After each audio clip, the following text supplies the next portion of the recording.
Hello everyone, চলে এসেছি একটা নতুন তোমাদের সাথে ভিডিও নিয়ে।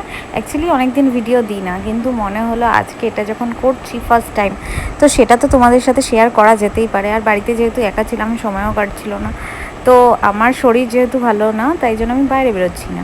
কিন্তু বাইরে না বেরোলে কী হচ্ছে, বাইরের খাবার তো খেতে ইচ্ছে করতেই পারে, তাই না? তাই তেমনই তার মধ্যে হলো গিয়ে ফুচকা। ফুচকা আমি খেতে খুবই পছন্দ করি, আর 4-5টা মেয়ে যেমন পছন্দ করে তেমন। তো ফুচকা আমি ভাবলাম বাড়িতেই বানিয়ে ফেলা যাক। তো দেখতেই পাচ্ছ এখানে ফুচকাগুলো আমি লাল লাল করে ভেজে নেব, যেমনভাবে ফুচকা ভাজা হয়। দিয়ে এখানে পরপর ভাজার পর আমি পরপর দেখাবো যে আমি কি কি করছি। ফুচকা ভাজা তো চলছেই, পরপর চলবেও এখন। তো ফুচকা ভাজা কি দেখাবো, বরঞ্চ নেক্সট পার্টে চলো। এখন আলু সেদ্ধটা কিভাবে মাখবো, তো এখানে আলু সেদ্ধ করে নিয়েছি, পেঁয়াজ নিয়ে নিয়েছি, আর একটুখানি ছোলা দিয়েছি। আমার ঘরে